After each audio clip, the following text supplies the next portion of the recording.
Welcome to the beautiful campus of Stone Memorial. We're about 3 minutes and 30 seconds away from kickoff. This is a very highly anticipated matchup between two of the better teams in 4A football, the Stone Memorial Panthers versus the Upperman Bees. Yes, tonight is going to be a great game. Two high-powered offenses and great defense. Upperman's 2-1. Stone is 3-0. Stone has some questionable opponents so far. Upperman's played Greenville, so that was a really hard game. That was their only loss. So I'm excited to see what they do tonight. And Stone Memorial's offense, they've played fantastic. But against this Upperman defense, I'm excited to see what happens. Absolutely, Bryson. And the captains for tonight's game for the Stone Memorial Panthers, number 1, Noah Potter, the senior quarterback. We're going to be talking a lot about him tonight. Number 0, the running back, Lincoln Eldridge, the junior. He might have his fingerprints all over the game tonight. Number 52, the offensive and defensive lineman, Cole Hinch, the senior. And for your Upperman Bees, the captains are number 21, Tate Porath, number 52, Andrew Bohan, and number 36, Walter Kane. Number 36 and number 52, Andrew Hughes. We'd like to take a minute to talk about T-Mobile and the 5G lights. Upperman High School won $5,000 last week for the 5G T-Mobile Friday Night Lights Challenge. We'd like to thank everyone who helped the Bees earn this money.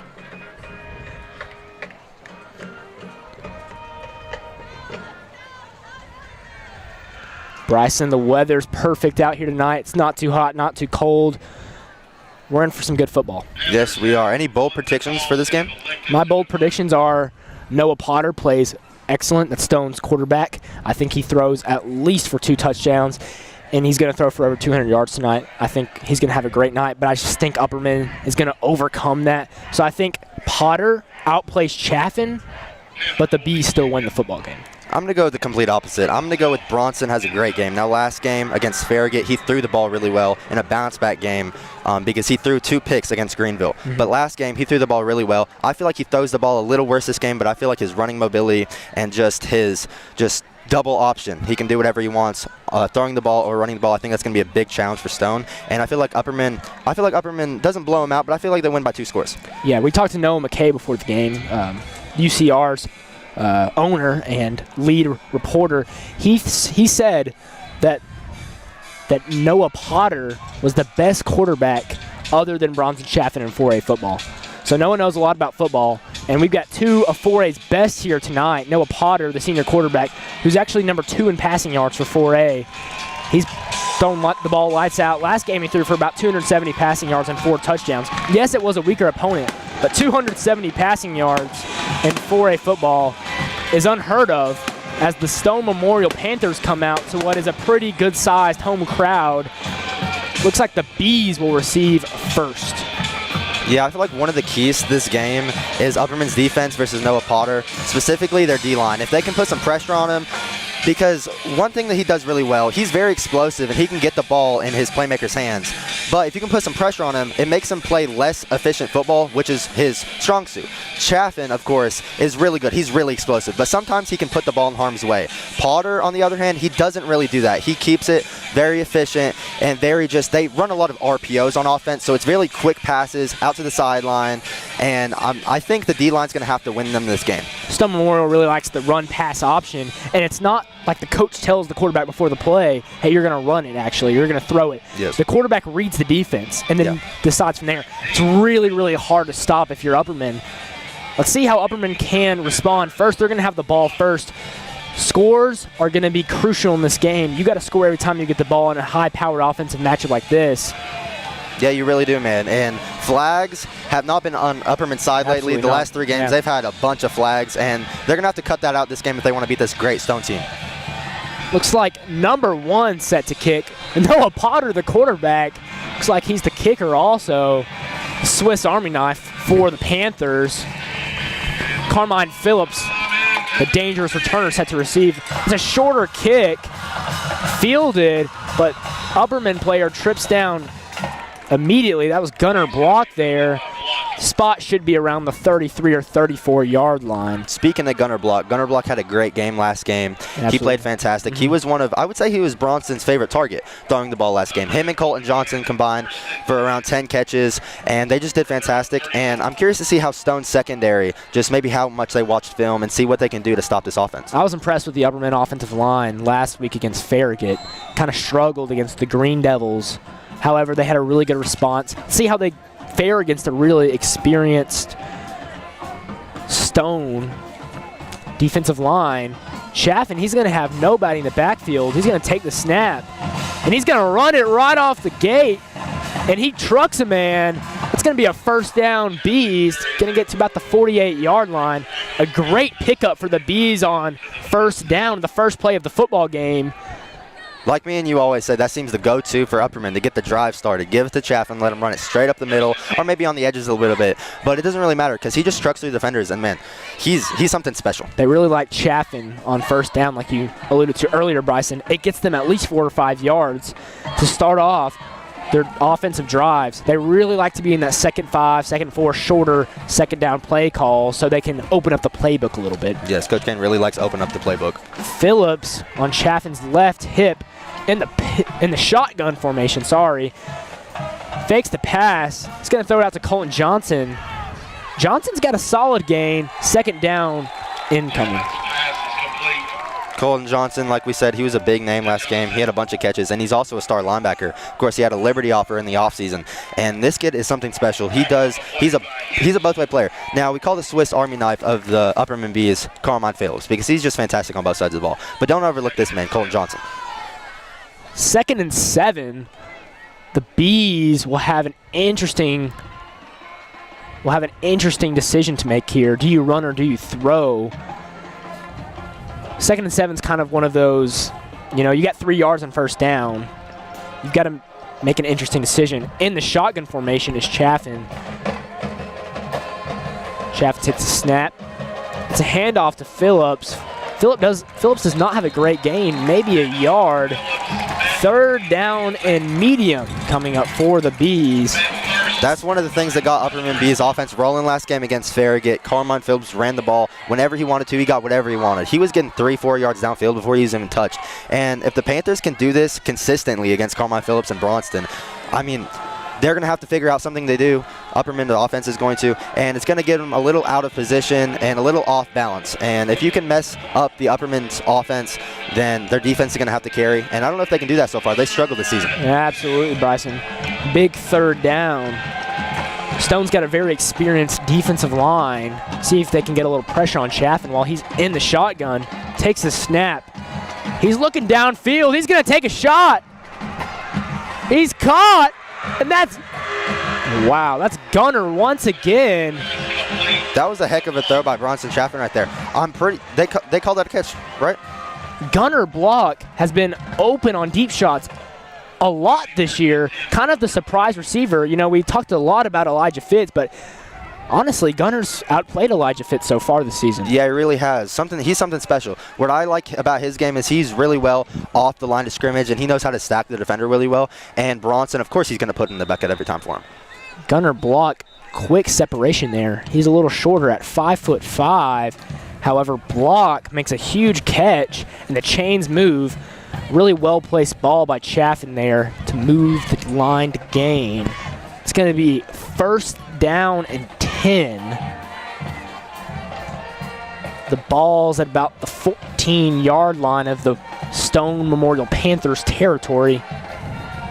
Chaffin's got Phillips out to his left in the shotgun once again. 2 men behind the offensive line. Takes the snap. He's going to keep it for himself. Penalty markers thrown. It's a touchdown if it's on the Panthers. However, most likely this will be coming back. Yeah, I saw a pretty good block by Colton Johnson right there, laying one of the Panthers players out. But as soon as he did that, yeah, it's coming back. As soon as he did that, I saw 2 flags come out, so that was on the offense. Holding on the Bees to stall the drive. It's going to be 1st down and 20. So flags, again, like we talked about. That's going to be a major thing, especially for the offense of the Upperman Bees, because they're very consistent. They can throw and run the ball really well. But a crucial drive stopper, it doesn't even have to be defense. It can be your offense. I mean, they don't even have to stall out. They can just get flags. And, I mean, Bronson can do a lot, but he can't make up 30, 25, 30 yards every single play. Absolutely.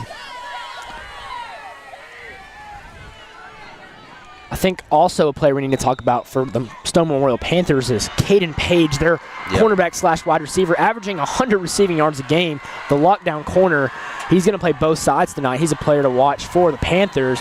Chaffin in the shotgun, man behind left tackle. He's going to fake the handoff, keep it for himself, and he's going to gain about 4 or 5 there. Positive first down play to get a little bit yards back. However, second down and long incoming. Again, like we said, it's their go-to. Upperman, I mean, they trust Chaffin. I feel like he's the leader of this Upperman Bees team, especially the offense. But, I mean, he's just a locker room leader, and he's great on and off the field for the Bees. Looks like Jackson Smith comes in. He had a great game last game. Upperman is up on Farragut, so you got to see some of the youth of Upperman a lot this game. And I'm curious to see if maybe that changed Coach Kane and Coach Ram's idea and perspective on this team, and maybe they get more playing time this game. We saw the future of the Upperman Bees, like Bryson alluded to. It's definitely some potential stars. Carmine Phillips, the quarterback. Phillips is the quarterback. A little bit of wildcat there, and Phillips has got a great gain. He's going to get to about the 5-yard line. A little trickery there for the Bees. Haven't seen that, I don't think, at all this year so far. Yeah. Phillips, the Swiss Army knife. I feel like that's just it's the 3rd game of the season, or 4th game of the season for them. So, of course, they know their players a little bit better, and they know what they can do, what they can't do. And trickery usually is not the first game of the season. Usually they see what their players can do, what they're good at, what their strengths are. And then maybe you'll see some more trickery this game by the Upperman Bees offense, because they haven't had that. Absolutely. Chaffin is going to be the quarterback here, not Carmine Phillips. In the shotgun formation, Phillips is on his left hip. Takes the snap. Phillips has got a pretty good haul. Touchdown, Bees. The Bees strike first in this iconic rivalry, 6-0 Upperman. Yes, of course. Like we said earlier, Carmine Phillips, he's a Swiss Army knife of the Bees. He lines up at receiver, but mainly running back, and he's great at what he does. Last game, he had a fantastic game, and he didn't lose any speed. He is really elusive, and he brings a different level of speed to this Upperman Bees offense that sometimes they don't have. Absolutely, Bryson. 62 BLRN. Your car alarm is going off in the parking lot. Hyundai SUV. Roberts to kick. Kick is good. 7-0 here in the beautiful campus of Stone Memorial. About 5 minutes have shed off the clock. 7 minutes and 10 seconds remain in the first quarter of play here. Really impressive drive by the Bees. Other than the flag, the holding penalty, I mean, they got whatever they wanted. And I know Stone, they're a great team, but their defense, they cannot let Upperman just go down the field. I know Upperman, they got Bronson Chaffin, they got Carmine Phillips, they got Elijah Fitz, they got Tate Porth, they got Gunnar Block, they got Colin Johnson on offense. So the star power is it's up there with the best teams in Tennessee. But you can't let them drive down the field and do whatever they want. I'm really excited to see how the Panthers respond. Obviously, this game has a little bit of bad blood in history. Upperman's only loss in the Coach Kane era of regular season play against 4A region opponents was a loss to Stone Memorial here a couple years ago. Yeah, besides the playoffs, I mean, before last game, or two games ago against Greenville, that was their last regular season loss as well. So that was over 1,000 days ago. So, of course, Stone, I mean, they haven't had great luck against Upperman, but a lot better luck than some other teams. Upperman barely escaped with the win last year, won 29-6. Shea, the freshman with a big leg, kicks off. Pretty nice kick. It's going to get to about the 8-yard line. Fielded by number 23. That's Caden Page, the elite receiver. Penalty markers were thrown. Looked like a block on the blocking the back. For everyone watching at home, Caden Page, number 23, is the player to watch for the Stone Memorial Panthers. Averages over 100 receiving yards per game. He's got a really accurate quarterback throwing to him, and Noah Potter. That dynamic duo could cause a little bit of trouble for our Upperman Bees. I wonder if Elijah Fitz will travel with number 23, Caden Page. Noah and Caden's chemistry is off the charts. You saw that last game when they put up 40 against Cumberland County. I mean, you're going to have to drop some different looks. You're going to have to do some blitzes, some different zone coverages, some schemes to mess up their chemistry. I would look for the RPO here. Excuse me. Stone loves the RPO. They ran a lot of that last game, and like we said, they're very efficient, and Noah doesn't really put the ball in harm's way. So the Upperman defense, I don't know if they're going to get any turnovers, but Potter's got a running back to his right in the shotgun, receiver on each side. And the RPO, they were trying to run an RPO, however, penalty marker down. It's going to be a false start. The Panthers are going to be backed up really far for their first drive of the football game. Not what the Panthers needed. I really like Stone's offensive line. They're very experienced. How can they handle a very good Bees defensive line? Quarterback takes the snap, hands it off to the running back. He's got a great gap. Gets past the second phase of the defense. Going to get down to about the 21. They're going to mark it at the 20-yard line. Very good gain there. Yeah, they got all the yards back from the flag and more. It looks like they're going hurry up. Hurry up in the RPO. In the shotgun. Quick RPO pass. It's number 23. They're trying to throw it to there. Caden Page. Incomplete. Good defense by Elijah Fitz. Yeah, but that's a rare mishap between the two. Looked like it was a really good ball. Maybe he just dropped it. But Elijah Fitz, like you said, that was very good defense. And he's one of the best defensive and offensive players on this Bees team. So they really need him to step up because he struggled against really star talent like Shavar Young in week 1. Potter got a running back to his right. Fakes the handoff. And Page has got separation from Elijah Fitz. And they're going to have a first down to get off the 36-yard line. Really accurate throw there. Page had a lot of separation from Upperman's best cornerback. Could be a matchup to watch tonight. Playing hurry up once again. Potter's the quarterback. Running back to his left. Snap. Looks like he's going to keep it for himself. Makes a man miss. Potter's hit hard. Falls on the Upperman sideline. That was number 3, Elijah Fitz with the hit. He played great defense, the first play against the star receiver, but last down, he got a first down, and he's really good. He's got 5 touchdowns in 3 games, Josiah. A trend that I'm seeing for the Upperman Bees defense is they're having a hard time containing star receivers. In the shotgun is Potter. Hands it off. Not a great gain there. But like I was saying earlier, Upperman struggled against Zayden Anderson, the Greenville receiver. He scored a touchdown. They struggled against Shavar Young, the Knox Webb receiver. They struggled last against Ethan Farhat to contain him. How can they handle Caden Page? Potter's the quarterback, receiver on each side. He's looking downfield. Batted down by Fitz. Good defense. Fitz with a great defensive effort there. That really was just great defense. He did not let the receiver get anything at all. And Caden Page, man, he's one of the, Elijah Fitz, he's had to guard a lot of star talent. Absolutely. But this guy's up there, probably in his career against the best receivers he's had to guard. And the quarterback, he's had 709 yards over 3 games, so he can really air the ball out. But I'm really impressed by Elijah so far. And a big third down stop for the Bees defense. Number 1, Noah Potter set to kick.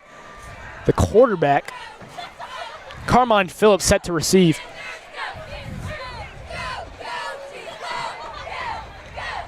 And a sky-high punt. Not a good punt there. They're going to give the Bees great field position at the 45-yard line. Potter not too happy with that one.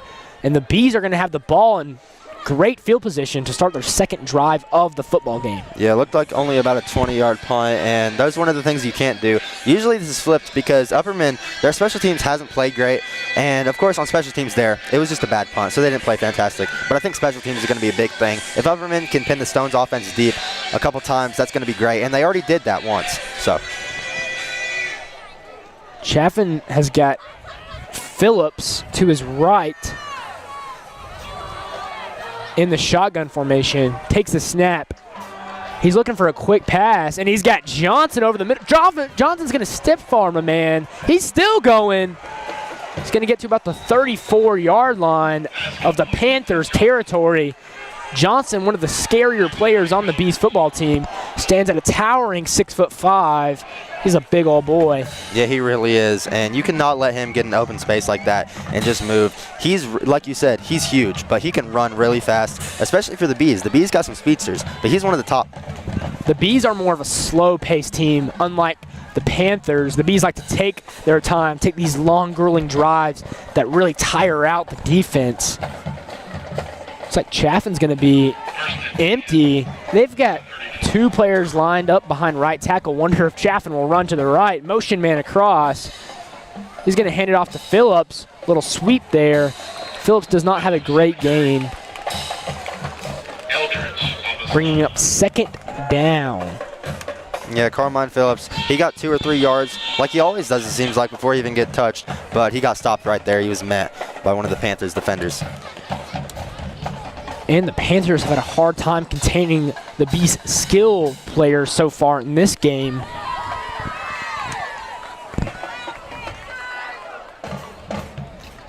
Second and 8 from the 32. Chaffin, they're going to have Phillips lined up as a receiver once again. 2 more players lined up behind right tackle. Could we be seeing the same play again? Another motion. They're going to fake the handoff. Chaffin's got a big gap. He's going to get down to about the 21-yard line. Really positive gain there. It's going to be a 1st down Upperman as the Bees continue what has been an impressive drive. Yeah, Chaffin hasn't had one bad rush this game, and he really never does. He can just get moving, and once he gets moving, it's impossible to take him down. He's about 6'4", so of course, he's gigantic, and he's a Georgia State commit, so I'm sure they watched a lot of film on him, but film doesn't tackle. Absolutely not, Bryson.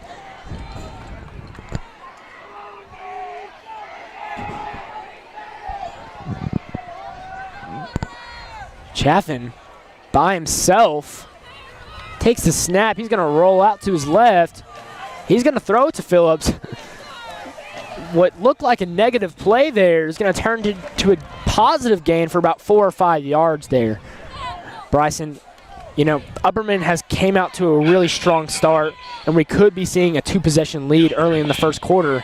However, Stone Memorial is one of those teams that once they get red hot, they're dangerous. Yeah, man. Of course, leads is a big thing in high school football because most teams run the ball first. But I would say the Panthers throw the ball first. Like you said, they got 2 great players in Potter and the receiver. So, of course, their chemistry is off the charts, and they're going to be able to throw the ball. And Upperman, they're going to have to keep a lead on this offense.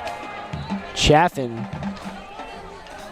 takes the snap. He's going to run it once again, and he's going to score. Hurdles over a man. 13-0 touchdown Bees as Chaffin continues his incredible senior campaign as the starting quarterback for your Upperman Bees. I know he's a star, but just letting anyone run up the middle like that, that's insane. I mean, I would think the Panthers would put some guys up there to try to contain him and Carmine, but they're just doing whatever they want, running the ball right now. Makes it look easy there as the Bees jump out to a quick 2-touchdown lead. Something to keep a note of for the people watching at home, Stone Memorial was down 34-6 versus Bearden. Yes, they were, and that's Noah Potter. I mean, he can throw the ball. He has a lot of receivers he can throw to. He likes his tight end. And I've seen he likes throwing to the running back out of the backfield. It's more of a running back by committee team, but he can air the ball out. And, of course, it's a 2-touchdown lead for Upperman right now. But that can go away really quick because Noah Potter's at the helm for the Panthers. So they were down 34-6 versus Bearden. However, they won the game. Yes, they came back. They were down 28 points, Bryson. That's 4 touchdowns. And they came back and won the football game. They're a resilient, young football team with a very experienced head coach. They've got a great program here at Stone. They're 3-0. However, so far, the Bees have been in control of this football game. Yes, they really have. And Stone, they're going to have to do something else on defense. Of course, they're going to have to get their offense going. But the defense, I feel like this is key to this game. But Stone, I mean, they're a great team. They've been 17-7 over the last 2 seasons, and they won a region title in 2022. So they're not a bad team. Upperman's playing a fantastic team right now, but they're coming out a little sluggish, I'm not going to lie.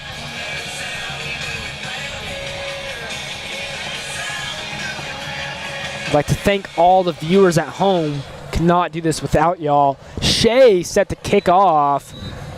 Caden Page out deep to receive. And it's a boomer. Page fields it about the 10-yard line.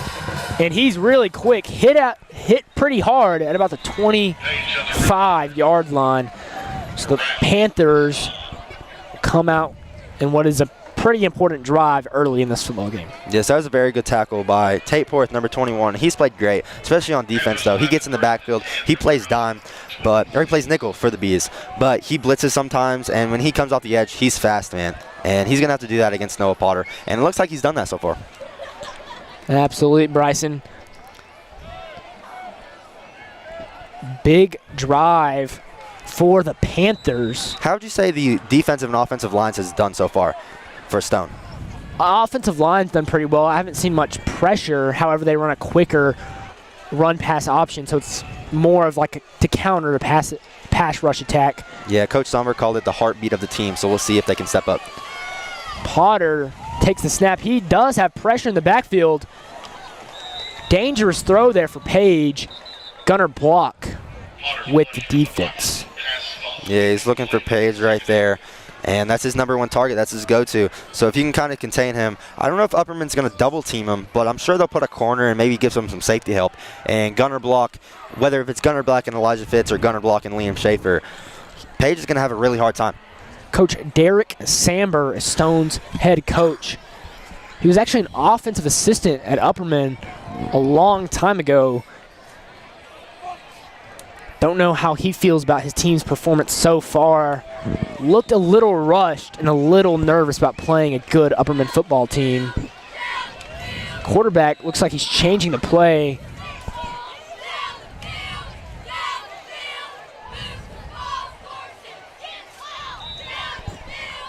Quick stoppage there. Potter, three receivers to his left, one to his right. Hands it off to number 7. Hit hard by Parker Cox. Parker Cox got in the backfield immediately and hit A.J. Van Dever, the sophomore running back, really, really hard. Already third down. We've talked a lot about the Panthers and Potter and Page, but they got a couple more players, of course, they need to step up. Hunter Haney, he's a very skilled senior. He plays both sides of the ball. And Cole Finch, he's also a senior, and he's really one of the best offensive and defensive lines for the Stone Panthers team. Timeout for the Bees. Why don't we take this timeout to thank the sponsor of the game, J&S Construction. They've been our sponsor every single game. We'd like to thank everything they've done for our program and just the community around the Upper Cumberland. We really appreciate that. Bryson, the Panthers have struggled to get anything going so far. They've got a big third down ahead of them right here. If they have to punt here, it's huge. Yeah, of course, you were talking about how they came back 2 games ago, and that's great, of course. Now it was Bearden, though, and this is Upperman. And Upperman, their only loss was to Greenville, and Greenville is one of the top teams in Tennessee, not even just 4A. So, of course, that loss, I feel like it really opened the eyes of people in Baxter. Now, they're not really used to losing, but I feel like their preparation so far and their film watching so far and their game plan so far has really just shown. I feel like they've just done it better than Stone has so far, so we'll see. We'll see if Noah and Page can do some stuff on offense here. But some other players for Stone's going to have to step up. It can't just be them two. I really like Stone's offensive line. I've said it a lot so far. They're really experienced, big. Potter, no running back in the backfield. He's going to roll back. Quick completion over the middle. That's a really good throw.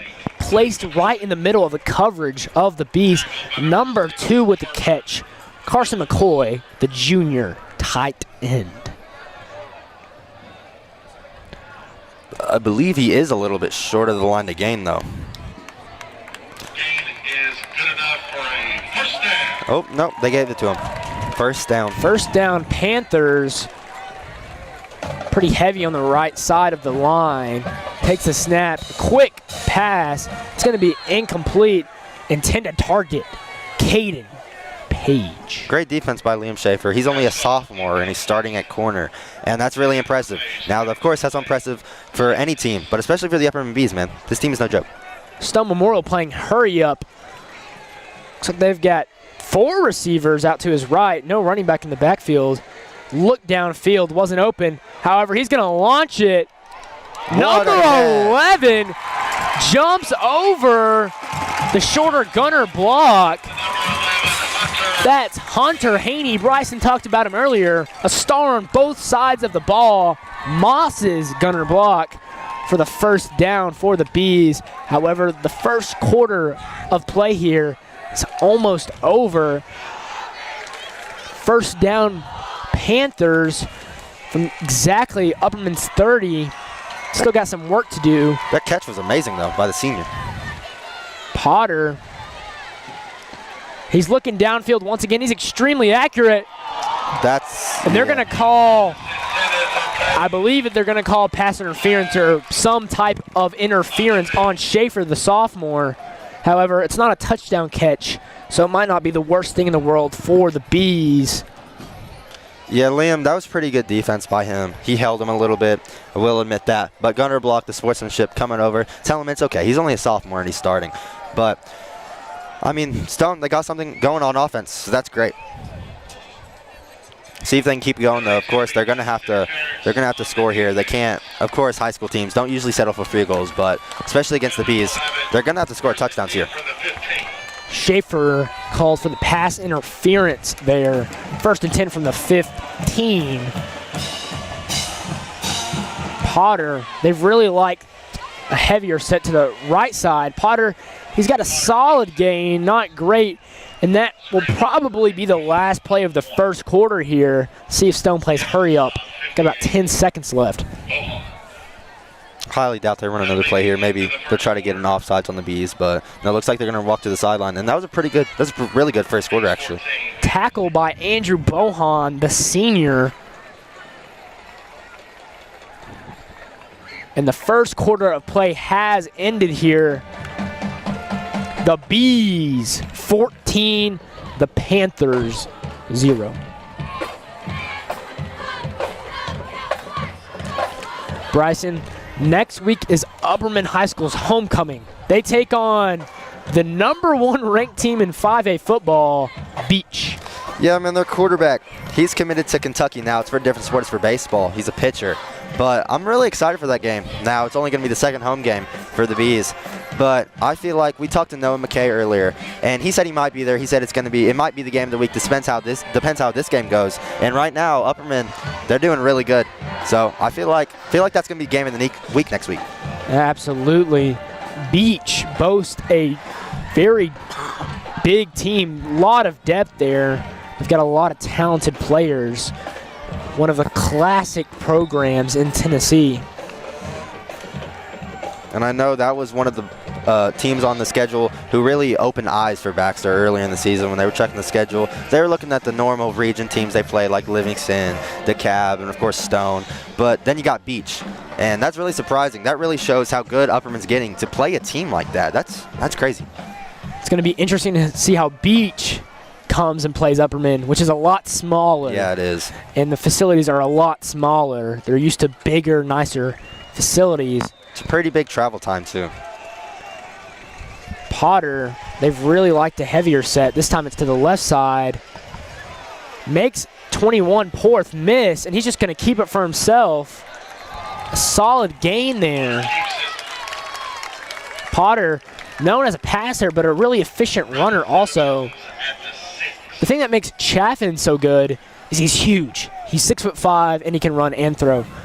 Potter's a little bit smaller. He stands at about 5'11", 6 foot, but he's shifty and he can throw the ball very accurately, so he's also a very dangerous quarterback. He doesn't run a lot, but if he can do that, he can capitalize off of just what the defense gives him and not put the ball in harm's way. It's going to be a great night for him. Potter looking at the end zone, pressure. That looks like that's Tate Poreth, and it's intercepted. Elijah Fitz, he's got blockers. He's going to go all the way. Pick 6. Elijah Fitz. his first one of the year as the Bees end Stone Memorial's impressive drive. The senior Elijah Fitz with a highlight reel worthy touchdown as the Bees jump out to a 20-0 lead. Elijah Fitz, he's played great so far, especially on Page. But right there, maybe I jinxed Potter. Said he doesn't really put the ball in harm's way a lot. That was a really crazy throw, though. Tate Porth was right on him, so of course it's a really hard throw. But it looked like Page was just trying to block Fitz. He thought he was going to run the ball, and he threw it to him. And Fitz just got off the block and took it all the way. That was a great play. I think also we need to note that Tate Porth got some great pressure there that kind of caused a questionable throw there by Potter that resulted in a pick six, a momentum killer for the Panthers as the Stone fans are a little quiet. Yeah, it looked like earlier the drive or the play before the pick six, Hunter Haney, number 11, he played great. He had a catch right there on guard and block, like you said, he mossed him. But he was wide open. And Potter, he's not really seeing the field very well so far, I don't think. Besides his favorite target, Page, he hasn't really looked at under any other receiver's direction except for Haney once. And he's going to have to look for some more people because you can't just give it to him because Upperman's defense, they're gonna know what you're trying to do if you just throw it to the same guy every time. Roberts, the junior, set to kick the extra point. It's good. 21-0. Upperman, they've came to play here at Stone Memorial as the Panthers don't know what hit them. They're down 21-0, and there's still 12 minutes before halftime. No, they are 3-0, but like you said, they had a comeback game in week 2, down about 28 points, like you said, so that's 4 touchdowns. Right now it's only 3. Well, they only have 20 on the scoreboard. I'm not sure why that is, but it should be 3 touchdowns because he made the PAT. But it's only 3 touchdowns, so it's not new territory for Stone, but they usually, I wouldn't say they usually win these games, but they usually show something. Now, week 2 against Bearden, it was more in the second half that they really bounced back. So we'll see. It's a long game, so I'm not going to rule Stone out yet. The Panthers, they're a really deep team. They got a lot of playmakers. But Upperman, they're rolling on all cylinders right now. Also not sure why the scoreboard is still 20-0. There it goes. 21-0 is the correct score. 21-0. Bees. Shea, the freshman with a big leg, set the kick. 8th will be Page and Looper.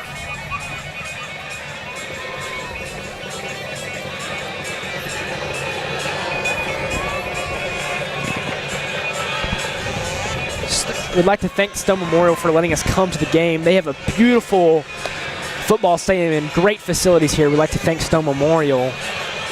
Shea to kick. He's got a big leg. Fielded by number 23. Said his name a lot tonight. Gets to about the 28-yard line. Caden Page, the junior receiver. It's yet another solid return.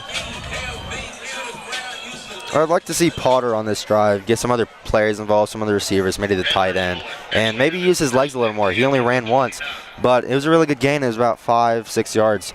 So he's going to have to bounce back, and he hasn't turned the ball over a lot. So I'm hoping he's not really shook, and I'm hoping he can see the field a little bit better. They've really tried to pass the ball. However, they haven't really tried to run the ball so far. I wonder if they'll try that on this drive. They have more passing plays than rushing plays, that's for sure. Potter hands it off, hit hard. Johnson and a swarm of Bees wrestle him to the ground. The Bees in the backfield once again. Looks like a player's helmet came off. It's going to be number 7 on Stone Memorial's helmet came off. A.J. Van Dever, the sophomore running back, hit really hard there. His helmet came off. Number 0 enters the game. He was a captain before the game, Lincoln Eldridge. We were talking about how they need to run the ball more, but if the Bees defense is doing this, it really forces Stone, the Panthers, to just throw the ball. And it looks like that's what the Bees want right now.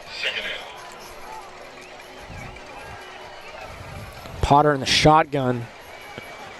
He's going to fake the handoff. High flyer there. Just like that, it's third down, Bryson. Yeah, I'm shook. Stone's offense, they looked great the last 3 games. But I feel like the offense has really carried them the last 3 games. But, I mean, this Bees defense, they came to play. The Bees look better and better every week. I kind of think that Greenville was a slap in the face to them, and it really woke up a sleeping giant. Yeah, it's really a wake-up call for them. It's always been a rivalry, Greenville and Upperman. Upperman won the matchup before then. It's really hard to beat a team twice. But, yeah, like you said, I feel like it was a wake-up call for them. And they're playing this. Everything's on time and on pace right now. 5 receivers out for the Panthers. Potter patiently looking and makes a great throw there. Number 0, Lincoln Eldridge with a good catch there. Potter was patient, and he was accurate. First down for the Panthers as this drive will continue into Upperman territory. Panthers need a score badly. Yeah, great catch by Lincoln right there, but really good throw by Potter. Like we said earlier, he needs to get some other players involved, not just Page. So I know he's their number 1 receiver, but you got to get some other people involved because Upperman, they're going to adapt to just learn that you're going to throw to him the most. So he's going to have to get some other players involved, but they really got to get the run game going. I mean, that was a great play, but they got to be able to run the ball. 3 receivers to the left, 1 to the right. In the shotgun is Potter. He hands it off to 0. I kind of thought he kept it for himself. A little trickery there. Lincoln Eldridge, you've said his name a couple times. Maybe a potential X factor for the Panthers. It's going to be second down from the 42-yard line of Upperman territory.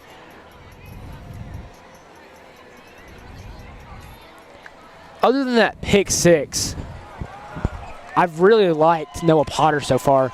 I think Upperman's a better team, but I think he's playing pretty well for the current circumstances.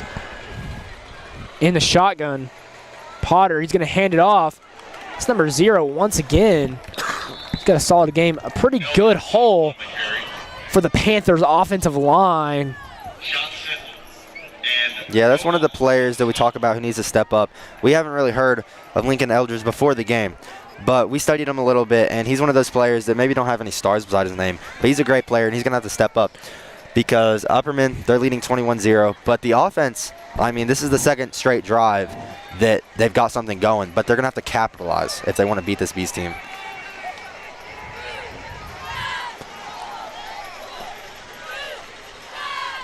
Elijah Fitz is guarding number 11. That's a matchup to watch. They're both great players. Potter keeps it for himself. He's got a great gain. Makes a man miss. He's going to get to about the 28-yard line. A first down for the Panthers. We were wondering prior to the game if Elijah Fitz was going to travel with Ken Page, but it looked like right there he not lined up on number 11, Hunter Haney. So it doesn't look like he's traveling, but he's played great so far, man. Any receiver that he's on, he hasn't necessarily locked up, but he's really contained so far, and that's a big key to this game. Allowed the 1 catch early, but other than that has been spectacular. It's Elijah Fitz with his best game of the season so far. And we're just halfway through the game. Potter brings a motion man across. That's Caden Page. He's going to throw it to Page. Puts it right where he needs to. And the Panthers strike. Get their first score of the game. Penalty, it looks like there is a penalty marker down. I think it was after the play. Carmine Phillips came in and got a hit on Page, but that was just a really good, that really shows the chemistry between the two. Fireworks are going off as the Panthers have an impressive drive there. Now, that was one of the most accurate throws I've seen so far this season. Yeah, that was fantastic. I mean, any lower, it's an interception. Any higher, you can't catch it. Put it exactly where he needed to put it to where Caden Page could make a play, and he made the play that was needed. And that's what we're used to. Besides the pick 6, though, like you said, he hasn't really put the ball in harm's way, and that was a really good bounce back. You see with quarterbacks sometimes, especially in high school football, they'll throw a pick or even a pick 6, a fumble, just a turnover in general, and they'll come out the next drive and kind of stall their offense. They'll be a little weary. They'll be a little scared. They won't really throw the ball where they need to throw it, but not Potter. The penalty will be added to the kickoff. Something will be a couple of yards further back. 7-21 is our new score. A good response from the Panthers. However, they've had a really hard time stopping Upperman's offense. They're going to have to get a stop here before halftime. Yeah, of course. We expected Noah Potter to be on time and on target and lead this offense to score a lot of points. I expect them to probably score 20 to 30 points this game. But Upperman's defense, they played really good besides that last drive. But it's really about Stone's defense, I think. I don't know if they can stop Chaffin. I mean, not many teams can. But Stone, they're going to have to put some pressure on him. Now, I know it is Bryson. I know he's a 3-star. I know he's a Georgia State commit. And I know Carmine Phillips is a Swiss Army knife. And I know anyone that Upperman puts in the backfield is going to do amazing. But it doesn't even matter the player. If you allow any player to just run up the middle and get 5 to 6 yards before even get touched, they're going to have problems. And they got to fix that on this drive. The thing that really, really helped Greenville win the game was they could contain Bronson. No one can completely stop a player like Bronson. Looks like Bronson Chaffin is back to return.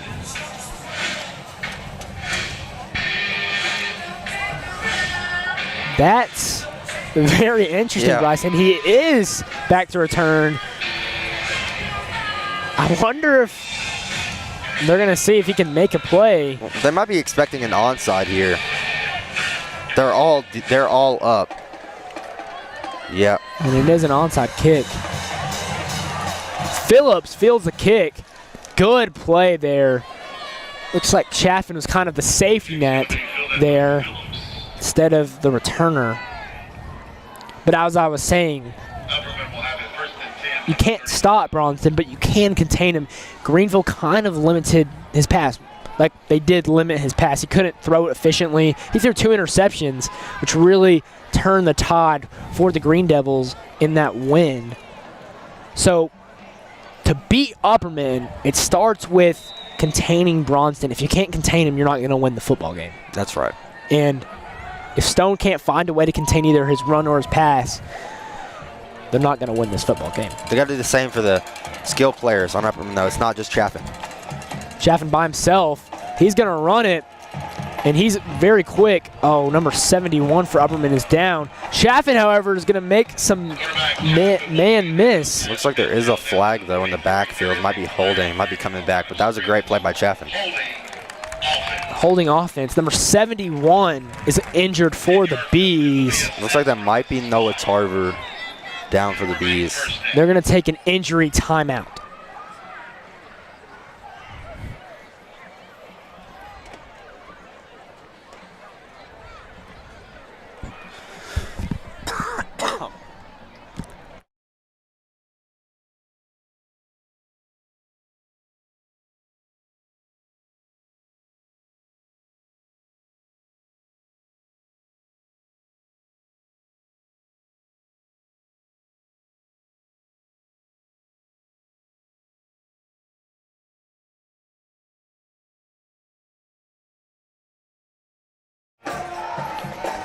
Number 71, Noah Tarver, shaking it up there for the Bees. Chaffin's going to have Johnson and Block to his right, Elijah Fitz to his left, and Phillips at the running back position. Quick handoff to Phillips. Good pursuit by the Panthers. A little extra hit there by number 13 on the Panthers. And we've seen that a couple games. I'm not sure if that's Upperman's fault for the extracurricular, but it seems like every game that's been not the story necessarily, but definitely just something to look for. And because that generates flags, of course, and that's something, I mean, Upperman, they don't really hurt themselves on offense that much. Bronston rarely turns the ball over, and they rarely fumble or rarely put the ball in harm's way. But flags, that's something that can really kill an offense. Absolutely, Bryson. Shooting yourself in the foot is what the Titans coach referred to it as when they lost a lot of games last year for stupid turnovers. Same with week 1. Yes, Bryson, the Titans did lose to the Broncos. They did. If you don't know, Bryson's a Broncos fan. So there's a quick timeout here. Why don't we talk about the Titans-Broncos? How about we do that? How did Cam Ward play? The #1 overall pick. Cam Ward didn't have a lot of help. I thought he played pretty well overall. Titans offensive line, it just can't be good. And Brian Callahan, the second-year head coach, made several questionable calls there, especially at the end of the first half, that really hurt the Titans. The Titans came in. No one thought they were going to win. They had a chance to win. However, the Broncos eventually overcame that. I think Sean Payton is a big reason why they won the football game. In my complete, unbiased opinion, I think Cam Ward, honestly, I think he played pretty well. I feel like the Broncos defense is probably the best in the league. Now, some may argue there's a couple defenses better. But either way, Cam Ward, he didn't really put the ball in harm's way. And going on the road in Denver and Mile High with the altitude, he played pretty good. Played a top-tier defense, the rookie did. Played pretty well. He's got a bright future, and the Broncos could be a playoff contender. We'll see how the NFL season goes. Really excited to have that back. However, our attention is set for the high school football here tonight as the Bees are winning 21-7. Chaffin, he's rolling out. He's going to launch it cross field. Elijah Fitch tried to go up and make a play for it. Page breaks it up. That was one of those balls that you really have to go to. And Elijah Fitz, he's not the biggest receiver. He's about 5'10", 5'11". Yeah. So, of course, he's not the biggest. But he couldn't really go up to get that ball anymore. If he walked another yard forward, it was going to go way over his head. So he jumped about as high as he could, and he almost caught it. So those are one of those out-of-the-pocket, backyard football things that you see from Bronson. He did that a lot last game, and this game, he's doing it some.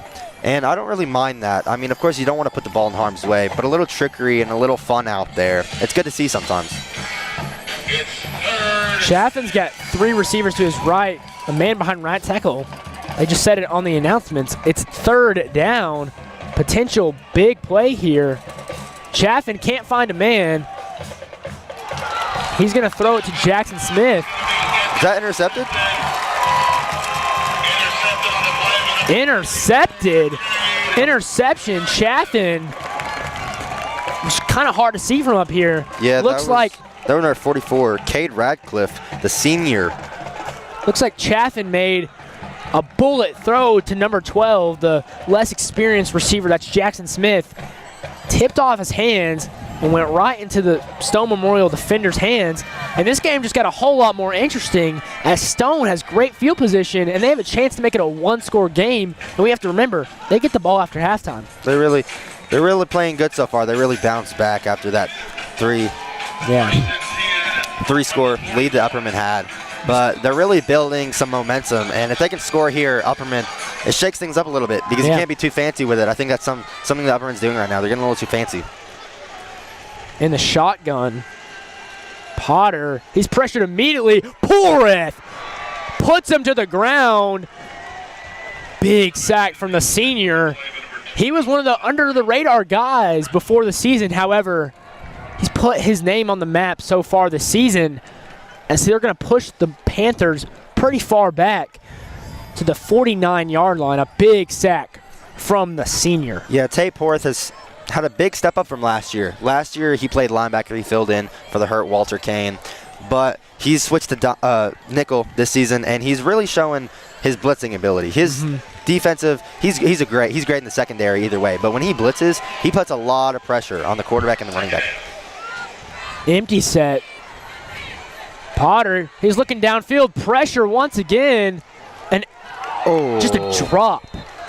A drop right to number 0. That's Lincoln Eldridge, the captain. And he just dropped it. Can't do that in this kind of game. It's going to be a big 3rd down for your Upperman Bees. Yeah, they need to get a stop here. If they should blitz. Yeah, I feel like when they, it's a blitz still, but I feel like they really get to the quarterback when they just blitz 5 guys. Now, of course, sometimes you see bigger blitzes, 6, 7, even 8 guys. But, yeah, I feel like they should just blitz 5 here. Maybe Tate Porath. He made a play already. Let's see if he can go do another one. Looking at the linebacker, see if they'll blitz. No blitz. They're just going to stay with their set defense.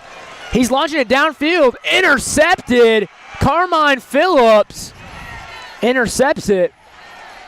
That's a face mask, looks like. Yeah. Penalty marker down. If Bryson's correct, it will be a face mask on the Panthers.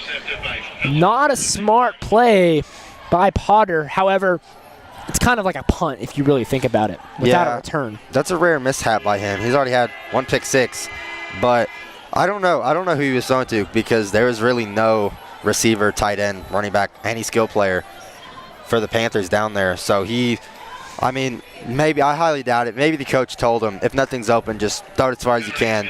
And like you said, it's like a punt. But that's not really smart. And I don't know, Upperman's offense.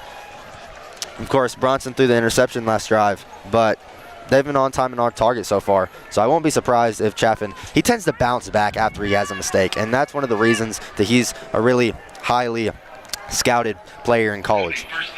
The Georgia State commit, Chaffin, has had a pretty impressive senior campaign so far. Will take his talents to the collegiate level next year. We'll always want to follow him. Fakes the handoff to Phillips. Oh, Chaffin. He's still going. He's still going.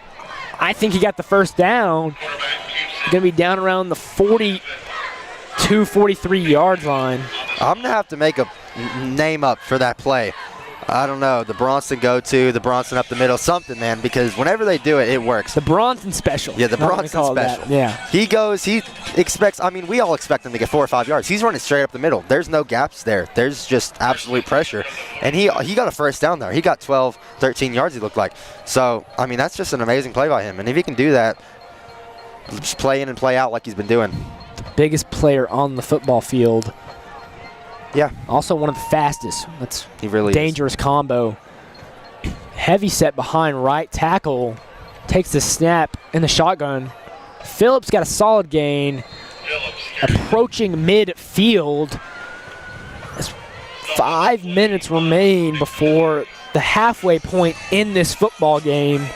And the Bees have a chance to jump out to a 28-7 lead, which would be monumental in a game like this. Well, Carmine Phillips, who just had the rush for about 6 yards, he had the pick. And I've talked to some students, and everyone knows Carmine, but they don't expect him to be the Swiss Army knife. They know him and they love him, but he's just been fantastic this season. He's really stepped it up since last. The Bees have liked this heavier set behind right tackle. Chaffin tries to get a man to jump off sides. No penalty called.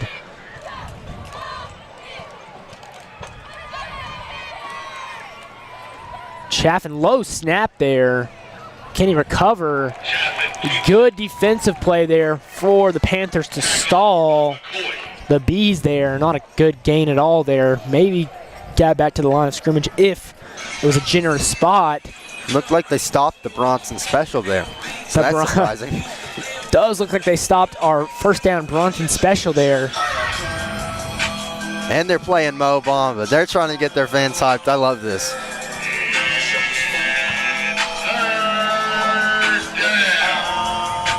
Stone's very loud. We'll see what Bronson can do.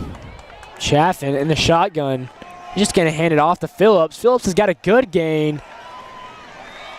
The thing that makes Upperman hard to handle is their players don't come down on first contact. None of them really do. Chaffin doesn't, Phillips doesn't, Colton Johnston certainly doesn't. They don't come down on first contact. So if it's just one defender trying to bring them down, they have a good chance to get some more yards after catch. That makes Upperman really dangerous. You have to tackle really well to be able to beat the Upperman Bees. And Stone has had a hard time tackling Upperman's premier players. Yeah, that's been a big stat that's been looked at, especially by PFF and college and NFL football. Chaffin just going to run it again. The Bronson special, he's hit pretty hard. Wanted a penalty there. Bronson special, man. Never fails, seems like. He got hit pretty hard. That's the first time I've seen him get hard and kind of fall. Yeah, but like we were saying, yards after contact. Now in high school, that's kind of a tough thing to measure because there's no one really doing that. Of course, you have announcers and people keeping up stats, but yards after contact, I'm not sure they measure that in high school football, at least here, because I haven't seen that stat a lot. But that's just a big thing. If you can just get extra yards after contact, especially if it's 3-4 yards down the field, like the Bees are doing right now. Got a man behind left tackle and a receiver on each side. Just going to hand it up to Phillips. Phillips got a solid gain on first down. what stands out to you for the Bees so far? Just consistency. They do the same thing every drive. Make positive plays. Don't make dumb decisions. That's what makes them hard to beat is they're consistent. They don't have these big up and downs. Like one drive they look like they're in the NFL, and then one drive it looks like they have no idea what they're doing. They're just a consistently good football team. We talked about the O-line and D-line for Stone Memorial Panthers so far, but I mean, right now I feel like Upperman is winning the O-line game. I'm not too sure about the D-line game, but the O-line, they're playing great. Chaffin, he's kind of looking downfield for Elijah Fitz, but he's got Johnson on a quick in route. And he's going to try to pull his face mask there. That has penalty to be a flag. Marker out. Johnson's fired up about that one. Extracurriculars there will not be tolerated by the officials as a penalty marker is out. 1:39 remaining before halftime. I know Stone capitalized off the good field position last drive, but still, they're a little antsy, a little upset that they're down 14 right now, and the Upperman Bees are moving the ball. So you're starting to see a little pushing and shoving after the play. And, of course, it's football. And, of course, you'd like to see some of that, but not too much of that, not stuff that generates a flag. And like we said, flags is a big thing that doesn't get talked about enough, in my opinion. Penalty on the Panthers. They're going to put the ball at the 11-yard line. 11-yard line. Yeah, 11-yard line. For the Bees. And they've moved the ball really fast. They really have, all the way down to the 11-yard line, like we said. Now, something Coach Kane, I think, needs to take a little bit of time to think about is the clock. Hands it off to Phillips. He might get a touchdown, and he's going to. Touchdown, Bees. 27-7 is your score. I was trying to talk about it a little bit before the play. I was going to see if Coach Kane maybe wanted to run the clock down, not give the Panthers a chance to score before halftime. However, I'm sure he'll take a touchdown run from his star running back. It's going to be 27-7, and the Bees lead. Carmine showed up, and he's definitely showed out. He's putting his name on the radar. I'm not sure. I don't think he has any offers yet, but this is a senior season. And, man, I feel like some colleges should start scouting him more if they're not, because this kid's amazing. He's really, really good. Very electric, and his elusiveness, it just brings another level that, like you said earlier, the Bees don't have. They're more of a big, just run the ball straight up the gut team and tire the defense out. But Carmine, he's a little more different. Now, they lost star running back Ethan Polk last season. He was great. Now, it's really hard to replace him, of course. But Carmine and Ethan, they have completely different play styles. But Coach Ken and Coach Ram, they've really adjusted the playbook to fit Carmine and his strengths and his weaknesses, and they really capitalize of what they're having in the senior season right now. The first mishap for the Bees special teams tonight. It had been good so far. However, a miss on the extra point. 27-7 is your score. 1 minute and 20 seconds remain before the halfway point in this football game. Upperman dominated the offensive side. Stone Memorial's had some good drives, have only been able to score once. They've got 1 minute and 20 seconds, so they've got to play hurry up, which they like to do, but they've got to take some deep shots, and they've got the talent to hit and connect on a couple of those. Yeah, but they can't turn the ball over again. They get ball at halftime. So theoretically, well, it's for some reason the scoreboard still says 27. That happened. Well, it should be 28. They missed the extra point. They did? Yes. Upperman missed. While we were talking about it, it looked like it veered a little left, and they called it a missed kick. So 27-7 is the score.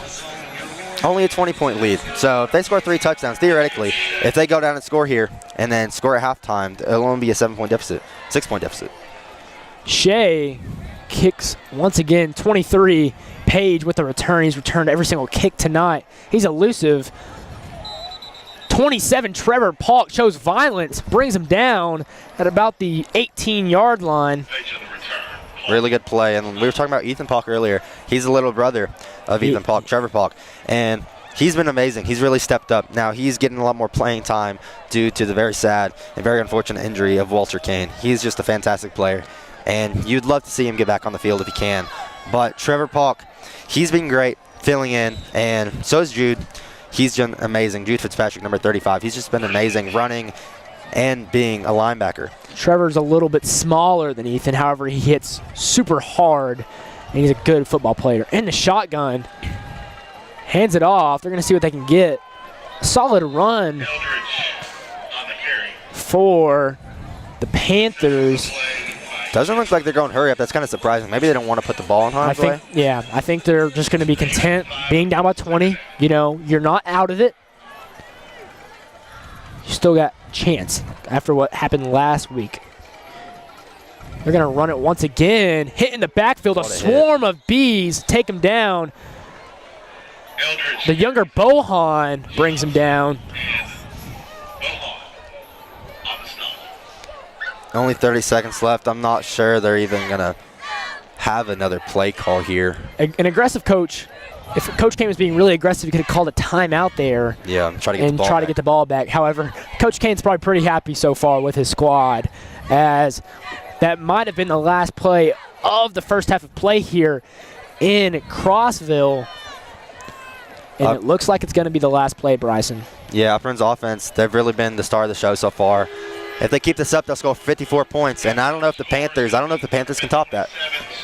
Well, that was the first half of play here in Crossville. I'm Josiah Nichols. I'm Bryson Reab. And we had an exciting first half of play here. There will be a halftime show later. Tune in for that. Blake and Tucker will be leading that. We'll see you all at the start of the third quarter.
Welcome to the UHS Hive halftime show. I'm Tucker. I'm Blake. And we're going to go over the first half for you. We're going to start with Upperman, their first drive. They were starting from the 34. They had a 10-yard rushing play from Bronson Chaffin on the first play of the drive.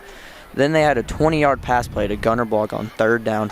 And then Carmine Phillips, he lined up in the Wildcat. And then he had an 8-yard rushing touchdown at the end of the drive. The extra point was good. It was 7-0 Upperman with 7:10 left in the first quarter. Yeah, then we got Stone's first drive. They started at the 24, but there was a holding on the kickoff. So they started at the 14. And a false start before the first play drive, starting at the 9. 10-yard run by the running back. 12-yard passing play on third down. Then a first down, but they did punt. So it's Stone's Upperman 7-0 against Stone with 5 minutes and 22 seconds left in the first quarter. Yeah, then we had Upperman drive 2. They were starting at the 45.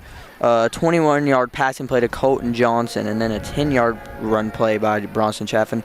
And then Bronson Chaffin ended up getting a 14-yard rushing touchdown, which made it 14-0 Upperman with 2:18 left to go in the first quarter. Yeah, then Stone's second drive. They started from the 26-yard line. They got a 5-yard loss on a run by some good defense by Upperman. Then timeout Upperman. That leaves them with 2.5 with about 1:36 left in the first quarter. Then they hit a 40-yard pass to number 11. He just mossed everyone on that big play. Then there's a pass interference on Liam Schaefer.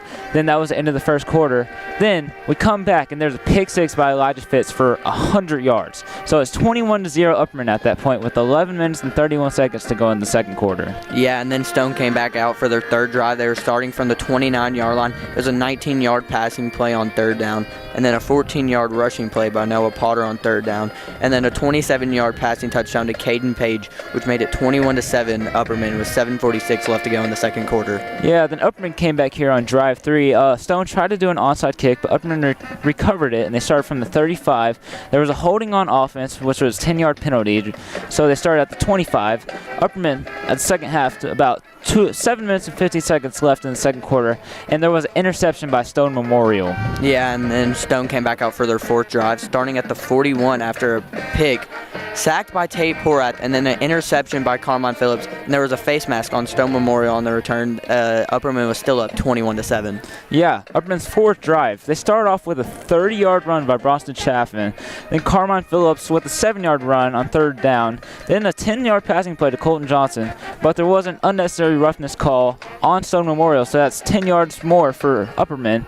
Then they hit Carmine Phillips for about 10-yard rushing touchdown, so that puts them up 27-7, but they missed the extra point, so it's Upperman 27-7 with about a minute and 20 left in the second quarter. Yeah, and then Stone came back out on their fifth drive with about a minute left. They were starting at the 20, just ran out the clock on the second half. Blake, what have you been seeing in the first half so far? I've seen complete dominance from Upperman. They just look a lot tougher than Stone. Obviously, Stone hasn't really played anybody yet so far in the season, and Upperman is just running all over them. They're doing whatever they want. Yeah, one of the things I was looking for tonight was Bronson Chaffin to run all over the defense, and Bronson Chaffin has done that. He has ran all over the defense. He has found the holes by good offensive line blocking by Upperman. Stone, like you said, they haven't played anybody yet. Right. Upperman's their first real competition. I don't know how they're adapting. Maybe they make some halftime adjustments. Stone, they were down to Coalfield. They were down big, came back and won that game into overtime, so maybe we see a comeback by Stone Memorial. Yeah. Upperman's got to watch out for that, make sure they can't allow Stone to get any momentum. I mean, besides a couple plays, Stone should be down. They should have like 0 points right now, but a couple miscues by Upperman, and Stone has a touchdown, but they're still down by 20 points. So we'll see if they can bounce back in the second half. But yeah, we're gonna end the halftime show here. Thank you for joining us. Bryson and Josiah will come back on the call for the third quarter. Thank you for joining us.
Welcome back to Stone Memorial. Currently, they are honoring former veterans of the United States military. You know, it's been an exciting football game, but I think we should remember what happened 24 years ago this week in New York when the devastating attacks happened on the towers in 9/11 and thousands of Americans lost their lives. And also a man that a lot of us looked up to, Charlie Kirk, died in a fatal shooting earlier this week. Take a moment to think about them and all the people who lost their lives in 9/11 and Charlie Kirk and the impact he made on millions of Americans. He will be remembered forever, and we thank for the military and everything they've done for America. To these men and women and others in the stadium tonight who have served or are serving our country, we salute you. Well, we're about 90 seconds or so from the start of the second half. The Panthers will receive the second half kickoff. They're down 20 points. It's been high scoring for the Bees. We predicted a high scoring affair on both sides. However, it's been all Upperman so far. Fireworks are going off here. It's perfect game weather. Really is. I feel like this week has been the best weather for football. It's not too hot, and it's kind of chilly. It's kind of chilly, yeah. I'm not going to lie. But fireworks, this is great. Stone, they have a great facility, and they have great culture here. I loved, you know, in November and December, that football weather it's its own thing, you know. But we're starting to inch closer to that kind of weather. Feels pretty chilly out here. However, it feels nice. You know, you're not overheated. You know, earlier this year, like the first game of the season, Knox-Webb, it's pretty humid there in Knoxville. However, it feels like football weather to me in Crossville right now. Bryson. The feeling you get, sorry. No, you're totally It's just good. the feeling you get when you're under Friday Night Lights, just a night like this, your teams win. It's a great feeling, and I hope they can keep it up. But it's just, I'm thankful for our great teacher, Miss Susie, who lets us do this and allows us to have just this amazing time that we have every Friday. Well, last week was Thursday, but mostly every Friday. I'm so thankful for her and what she's taught us. Absolutely. Miss Susie is the leader of the UHS Hive. None of this would be possible without her, so I'd like to thank her for letting us have the ability to broadcast these games and learn a lot of stuff. She's taught us a lot of valuable lessons this year. She's had to drive us to a lot of places that have not been particularly fun. You know, drove back from Greenville, got home at 1 a.m. It's been a lot of fun car rides, a lot of good conversations, and a lot of good football for the most part. Well, Bryson, 3 minutes till kickoff. They added 3 extra minutes there. Seems for the players to get stretched and ready. You know, it just, nothing brings like people together like high school football, win or lose. Stone has a lot of great fans here. They've been really kind. They've been, even though it's a high school rivalry and you love for your team to win and there's some bad blood, you know, overall, football brings people together and it creates a sense of community and pride for one's school and one's community. And you can really feel that here tonight. Even though Stone's losing this football game, they've got a great fan base and great fans that are united in their love for football and their love for the country that we live in.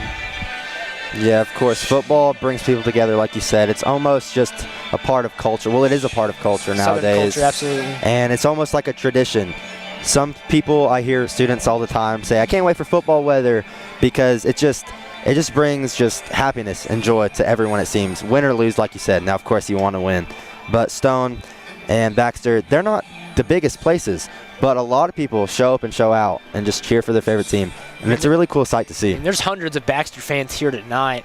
Saw a lot of them earlier. It's good to see our fan base traveling. The Baxter Faithful travels really well to every single game they play in, no matter how far the distance is. Bryson, Stone's going to get the ball after halftime. They need a score. Yeah, they really do. I feel like their offense, it wasn't exactly clicking in the first half. Now, it wasn't terrible. They had 2 turnovers, including a pick 6. Noah Potter, he played pretty good for the most part, besides the 2 turnovers. Yeah. He's going to have to limit well, the team's going to have to limit penalties, but he's going to have to limit I feel like he needs to stay in the pocket more and get the ball out quicker. But they really have to establish a run game. Upperman, they already have the run game. They more establish the run game first and then lean into the pass game with, of course, star quarterback Bryson Chaffin at the helm. But for Potter and the Panthers, they've really been a throw-first team right now, but I feel like that's going to have to switch. Now, you're down 20, of course, so you can't run the ball every play. You're going to have to throw the ball because there's not infinite time in a football game. But they're going to have to run the ball a little bit and maybe open up the play action, making it a little easier on Potter, and he doesn't have to do everything. Absolutely. It's a team effort in football. Everything has to be working together. Everything has to be one cohesive unit if you want to be successful and win football games. Upperman's been really united tonight. Stone Memorial, they've had good drives, haven't been able to capitalize. They've had great field position all the time. However, only 7 points on the board for the Panthers. Smells like fireworks, Bryson. It does. It kind of brings some crazy scenery. I mean, it's beautiful. It's football out here, but with the smoke, it almost looks like fog. It looks really cool out here right now, man. Yeah, it's something. Shea, the freshman, will be kicking once again for your Upperman Bees. He's got a big leg. Apparently, he's gone to several D1 kicking camps over the offseason. He's got a big leg as just a freshman, just being 14 years old, can kick the ball extremely far.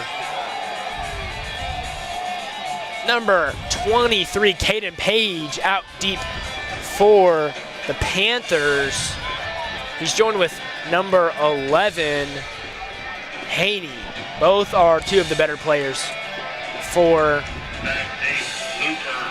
the Panthers. Kick is up, and it's a good kick. Fielded about the 10 once again. That's where he loves to kick it to. Good coverage defense by the Bees. Number 10, Elijah Barlow right there. He's the backup quarterback for Braunston, so he doesn't get to see the field a lot, but he's been crucial on special teams so far. And that was a really good tackle, not letting him get too good a field position. Looks like they're going to be about the 22-yard line, so not great field position, kind of worse. Well, they haven't had great field position all night. They've been backed up a lot, but let's see if the Upperman defense can put some pressure like they've been doing. Potter in the shotgun formation. They really like having 3 receivers on one side. This time it's the left side. Takes the snap. Quick throw out to Haney. He's got a solid gain on first down. They really like the run-pass option, as we saw it there. They really do. They really like the run-pass option, like you said. But so far, it's been more of it's a run-pass option, of course, but it seems like a pass option because it seems like the running back is just kind of a decoy, and they're throwing the ball a lot. Now, Noah Potter, of course, he's great at that, but maybe he's getting a little too fancy with it. He's throwing the ball about every RPO they have. Maybe he needs to hand the ball off. But that was a good game. Second down from the 25. It's Potter. He's going to hand it off like Bryson talked about. No gain on the play. Third down. Big third down for the Panthers offense, as they haven't had an answer for the Upperman defense at all tonight. I would assume they're going to throw the ball here. For Caden Page, number 23 here. He's averaging 100 receiving yards per game. He's made some plays tonight. He's going to be guarded by number 15, Kobe Justice. See how he handled that matchup. Potter takes a snap. He's looking, a little bit of pressure, and it's going to go to Caden Page. He's open, makes a good completion there. It was a low throw, found a little bit of separation there. Threads the needle to get the first down. Really accurate throw. When you give Noah Potter time, he has the ability to make really hard throws into very tight coverages. Yeah, that was a fantastic throw by Noah Potter. He's a star quarterback.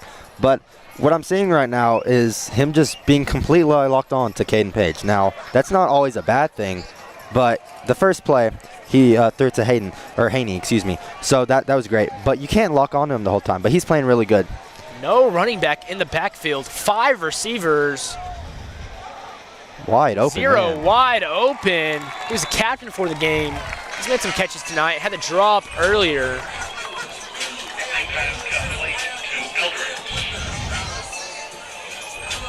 That's what I'm talking about, though. Now, I know Caden Page, he's a star, and he's going to be a star at every level of football. But I feel like you got to spread the ball out more, because I know number 23, he's fantastic, but you're going to have to get the ball in other playmakers' hands and maybe push the secondary back a little bit and not let them press so much on Page. Potter hands it off to Lincoln Eldridge, who made the catch. And he gets tackled for a big loss. Man, they're really struggling running the ball. Like we said, we feel like in order to beat this Bees team, you have to run the ball.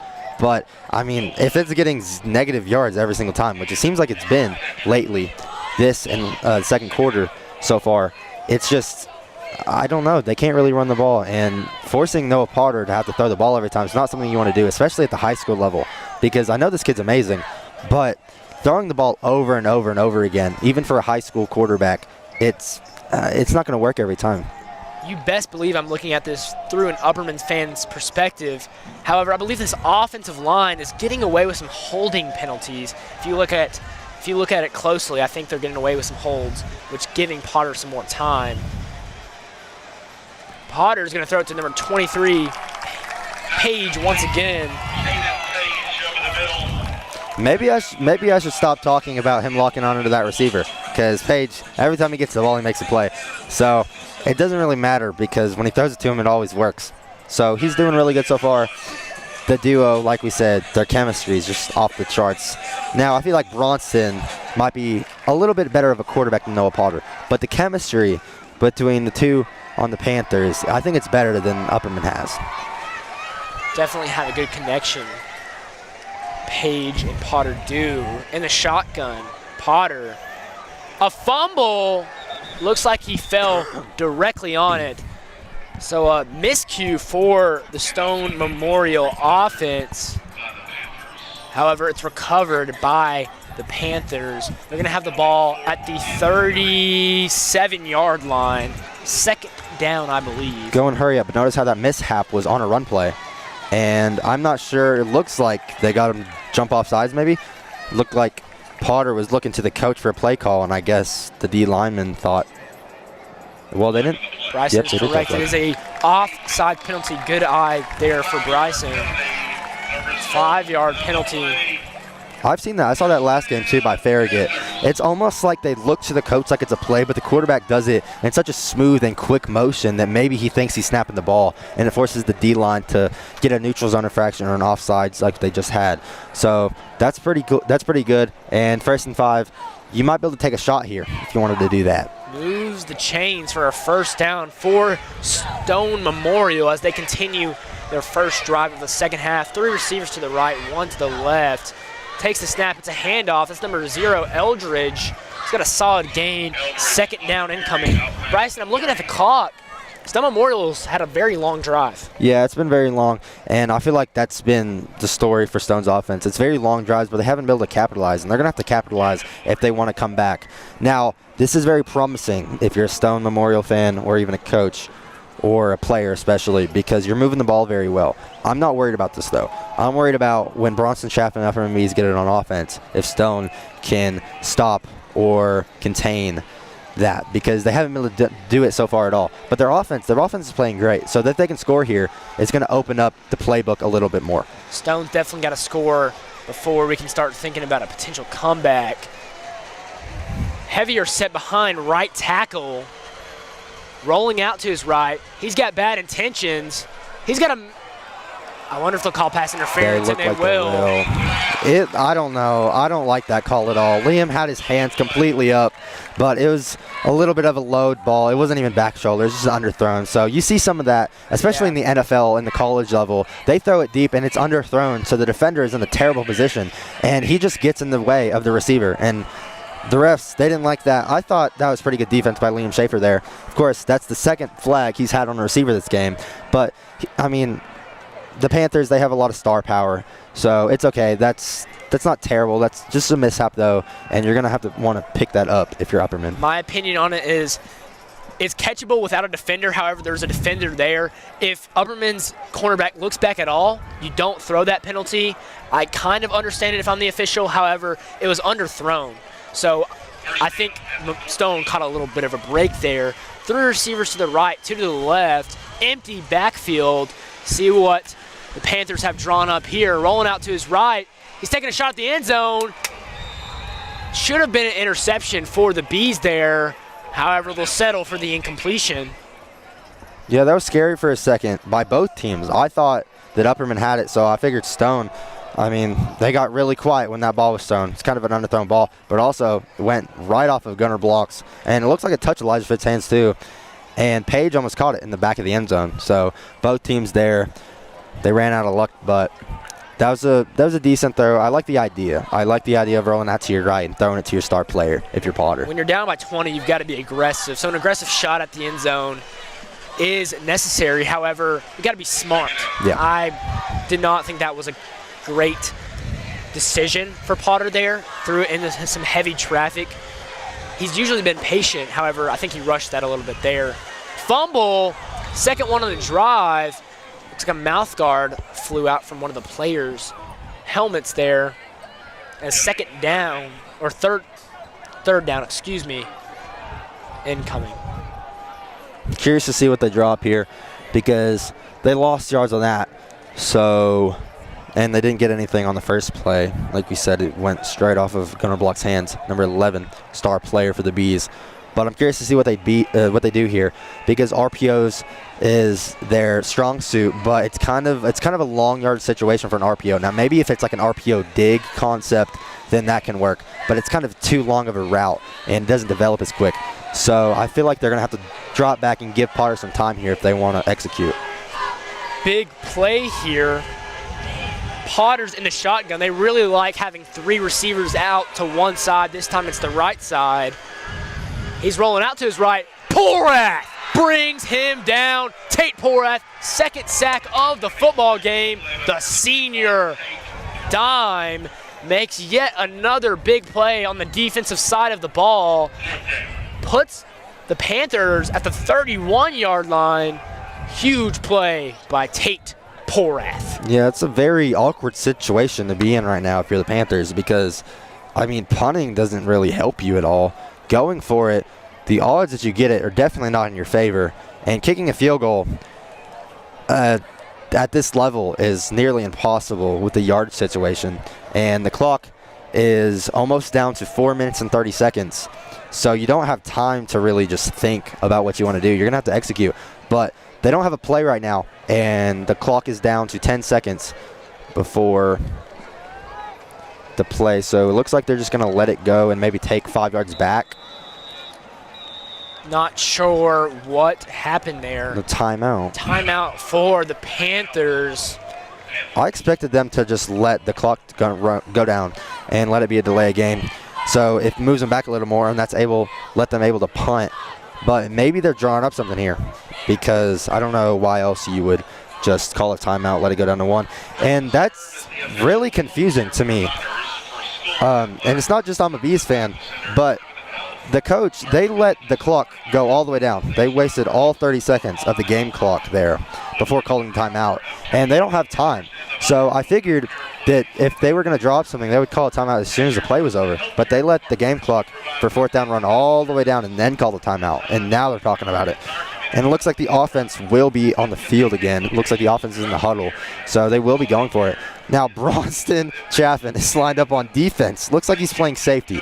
So it looks like they're expecting like a Hail Mary concept when you have a 6'4" quarterback and deep. So see what Coach Samber can draw up for his Panthers.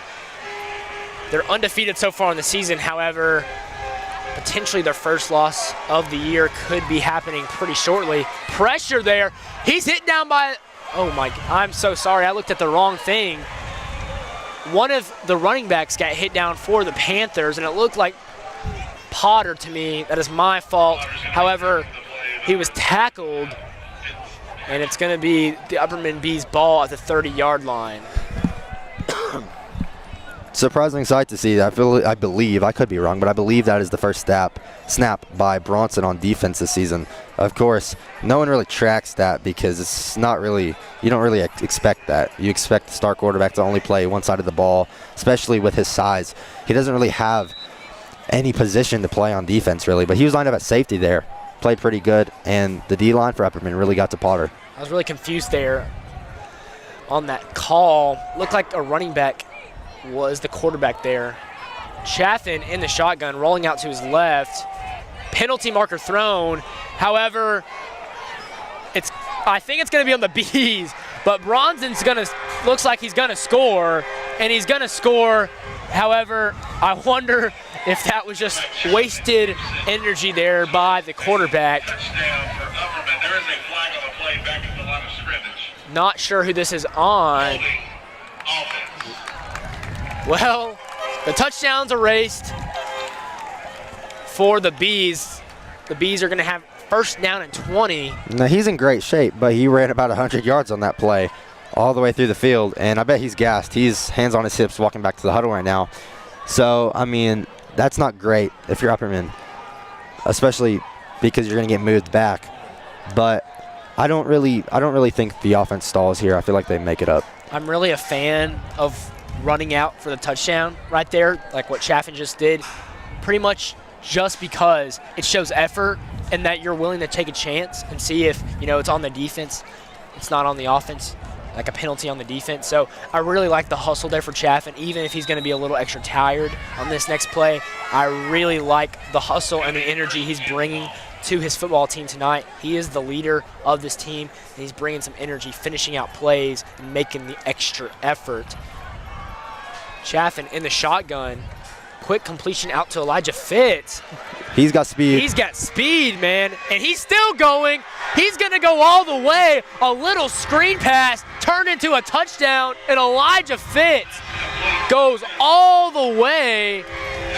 Back-to-back touchdowns for the Bees, but only one counts, as the Bees are 33 and the Panthers 7. Second touchdown of the day. One on defense, one on offense for Elijah Fitz. He's a star man. That stiff arm. He's not really a big guy. He's not really a big receiver. Upperman has a lot of bigger receivers than him, but he's really fast. And with that stiff arm and his ability to get to the sideline and run straight up the hashes and just burn the whole Panthers team, that was amazing right there. And he's really shown up and shown out tonight on offense and especially defense. Elijah Fitz, I wouldn't call it a breakout game because we talked about him before the season. However, it's by far his best game of the season tonight at Stone Memorial.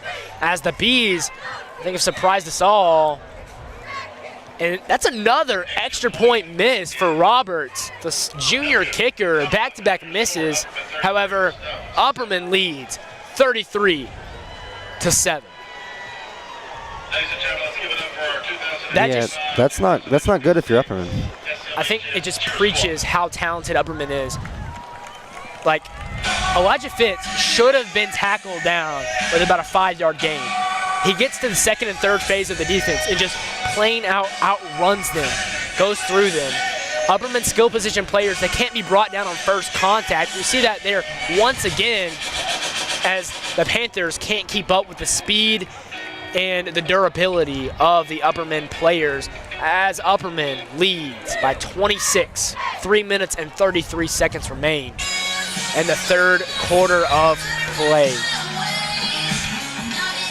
I see our pregame and halftime show people over there, Tucker and Blake, dancing a little bit. Stone's having a fun time. They're playing some cool music. It's a great environment right here. But they're definitely going to want their team to step up right now.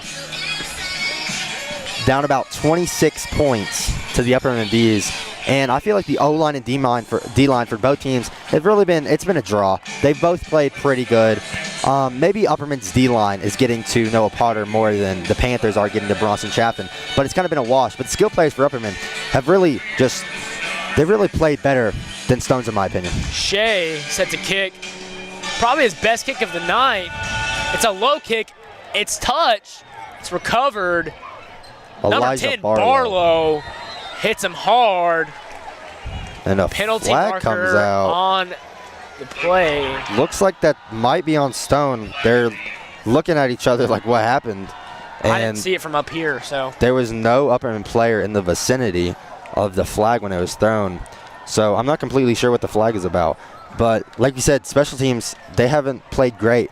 Upperman special teams haven't played great the last 3 games. But this game, they've really stepped up when they needed to, especially Elijah Barlow. That's 2 straight tackles on special teams on kickoffs. And he's been great. William Shea on kickoffs has also been really good. Austin Roberts, he's a great kicker. He's more of the PAT kicker. But William Shea, he's really good on kickoffs. And he has a boot. So the amount of time it's in the air really lets the Upperman like gunners to get down there and tackle. Penalty on the Panthers. Panthers will have it first and 10 at their own 10. They're going to be at the 10-yard line exactly. Man, do they like having 3 receivers out to one side. They have it once again. It's a handoff. Not a good gain there. Maybe 2 or 3 yards there. Upperman's defensive line and linebackers have been really cohesive tonight in attacking the football. They swarmed at the ball all night long, made Stone Memorial really one-dimensional as Stone is looking for answers against this stifling Upperman defense. Yeah, like you said, linebackers and linemen and even corners who play up a little bit more, they have to be in sync. Now the safeties, they don't really have to know completely what the D-line's doing, but the linebackers and the corners who play up front and get press on the receivers, they have to be in sync. And tonight, Upperman, they've shown their game plan, and they've executed perfectly. And 3 receivers out once again. I'm thinking a quick pass here by Potter is what's going to happen. I was wrong. He's just going to hand it off. They're playing pretty conservative here, not wanting to put the ball in harm's way. Back-to-back runs for the first time in a long time for the Panthers. They really like the run-pass option, and they've really liked throwing the ball. However, they're facing a big 3rd down in their own territory. The Bees have a chance to get their offense back on the field, while the Panthers, they have to score immediately if they want to make this game a little bit more interesting. As the 3rd quarter of play is almost over here in Crossville. A name that we haven't talked about enough tonight is number 15 for the Bees, Kobe Justice. He's played amazing on special teams, but especially defense. His role has really been implemented since Walter Kane went down this season. But he's really played great, and his role is he just plays usually to the left side of the quarterback, or right side of the quarterback, excuse me. But he's more of a zone guy, and he's played great. Looks like a delay of game on the Panthers. 2nd flag this drive for the Panthers. They're backed up about as far as you can get without it being a safety. And the Bees have came into Crossville, punched the Panthers in the face, as the Panthers are just searching for anything they can take right now. 3 receivers out once again. Low snap. He's being pressured in the end zone. He's going to go out. He's going to take a chance. That had a chance to be dangerous, Bryson. 11, Haney got behind the defense. A little overthrown there. Now, I'm not too sure about the rules in high school football about this, but I think that was a great play. It was more of a scramble drill, but I'm not sure that would have counted anyway because Haney was out of bounds and then he came back in bounds. But like you said, the scramble drill, that worked out really well for them, and that could have been very dangerous. And you see the punt return, he's very dangerous. Carmine Phillips for the Bees. He's at the opponent, which is the Panthers, 40-yard line. So if he can get this ball and run it back even 10 yards, they'll be at the 30. And a pretty solid kick here. It's going to take a decent bounce. Ball will be about the 37-yard line as the Bees are going to have great field position for their next drive on offense. They have a chance to make this a running clock, Bryson. I can't believe this is the circumstances here tonight. I thought this game was going to be a really high competitive rivalry game. However, Upperman has came in and showed why they are serious state title contenders. Yeah, they've really played fantastic, and they've even surprised me. And maybe, just maybe, we'll be able to see the youth for the 2nd straight game for the Bees. Chaffin, everyone's on the left. Quick completion, that's block. Block's dangerous in the open field, also makes a man miss. Tackled pretty hard by number 0. First down, Upperman. That's very aggressive by the Bees. And Coach Kane, he's known for being pretty aggressive, I'd say. But that just shows how much he trusts his star quarterback. I don't know any other team who's up by this many points and still allows their quarterback to go out of the pocket and throw a ball like that. Now, of course, Gunner was wide open, but if he wasn't, that's a really aggressive play call, and that just shows I would say, development of Braunston. Last year, maybe they wouldn't have done that. This year, they trust him enough and they value him enough to be able to do what he does best, which is move outside the pocket and make a play. Chaffin in the shotgun. He's looking at the end zone. Johnson cannot reel it in. Chaffin may have got a little bit cute there, trying to take a shot at the end zone. Yeah, well, Colton was open at first, and that's, again, really just shows the trust that Coach Ram and Coach Kane have in Bronson Chaffin. But Colton was wide open right there for a second, but the defenders closed really quickly, and the D-line is playing a little bit better this drive, I'm not going to lie, for the Panthers. They're putting a little bit more pressure on Chaffin, but with 1 minute and 1 second left exactly, you got to think they just run the ball here.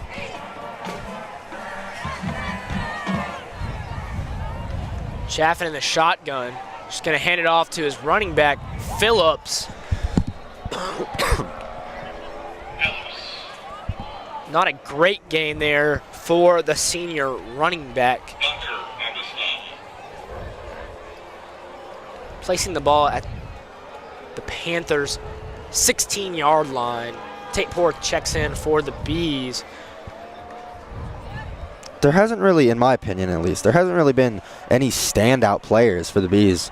Now, Elijah Fitz, he has 2 touchdowns, 1 on defense, which was fantastic, but it's really a team effort tonight, and you love to see that, because to go far in the playoffs like they want to has to be a team effort. Phillips rolls all the way out to Chaffin's right side. Chaffin, he might keep it for himself. No, he's going to throw it to Johnson in a tight window, knocking on the door of a touchdown. However, they're going to mark him short. Should be a little tush push in for a touchdown. Do you think that play should be banned, Josiah, in the NFL? The tush push? You know, that's an interesting question, Bryson. I don't know, you know. In high school football, you don't see it a lot, but I feel like a quarterback, Jalen Hurts and Bronson Chaffin, they're kind of similar. Their play styles, at least. Yeah.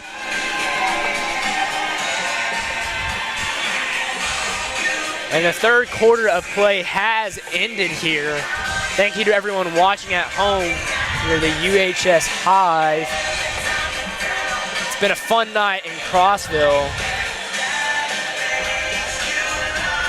It's kind of nice to not be 2 hours away from home, you know, just a quick drive down the interstate. We're back in Baxter, so it's going to be a nice drive on the way back, not too long for us. Yeah, of course, and the emotions. As long as Upperman can hang on with the lead right now, it's going to be great. Drive back's going to be great. But super thankful, Stone, of course, like you said, let us stream this game. And it's been amazing. And Upperman, it's really been a team effort. And honestly, I'm really proud of this team for how they come. Now, in Knoxville, they came out fast. Greenville, a little bit slower. But, of course, Greenville is one of the top teams in Tennessee. But like you said earlier, Josiah, that was really a slap in the face from this team. And now it's just been, I mean, I feel like in Greenville it's more of just a Carmine Phillips and Bronson Chaffin back and forth. They realize that doesn't really work. You got to get other players involved. And they've really done that tonight against a 3-0 Stone team who's a really great team, honestly. And Upperman, they're really doing the best they can. A lot of fans are leaving for the Panthers as Chaffin. Colton Johnson going to take the snap as he's in for a touchdown, Bees. We saw that a little bit last week against the Farragut Admirals. Colton Johnson lining up in the backfield. That's kind of surprising, but it worked. And we didn't get to see any tush push action, but we got to see Colton run it in, which is a cool sight to see. And I'm sure that's something he'll talk about when he gets a little bit older, because he's a tight end, he's huge. He doesn't really get many running plays, no jet sweeps or anything for him. But he gets to run it right up the middle for a great play and a touchdown for the Bees. Now, Roberts has not had a great night with extra points. He's missed the last 2. He needs to make one here for a little bit of a confidence boost.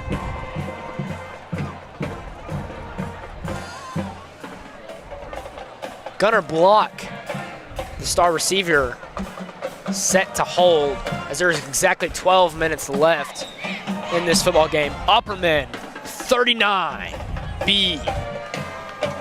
Stone Memorial Panthers are 7. Kick to make it 40 for the Bees is up. Good. 40-7 is your score. Bees on top. Panthers set to receive. Stone Memorial, it may not look like it. They're a really solid team. They've got a good season ahead of them. You know, tough game. They knew this was going to be a tough game coming in. Got beat. I mean, they're getting beat pretty bad here. Game's definitely not over. You know, still got 12 minutes left.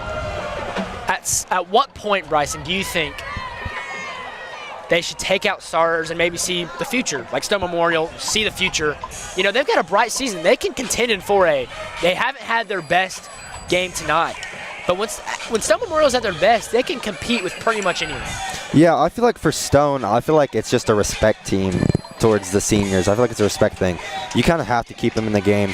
Most times you don't really see when a team's losing them put their second team in. But for the Bees, I feel like it depends what happens on this drive. I feel like you keep the starters in right now, and if you get the ball back, I would love to see Elijah Barlow and the second team or the younger team for the Bees come in and try to make something happen. Because, you of course, to see a starter, you know, get injured, you know. Of course, you got to build up your youth because after this season, Upperman loses a bunch of star power. Lot of star Braunston, Carmine, just to name 2. Fitz, yeah. Walt will be gone. Shea, another good kick inside the 10. Fielded by number 19. Hit hard by a swarm of Bees. And they're just going to call the play dead there.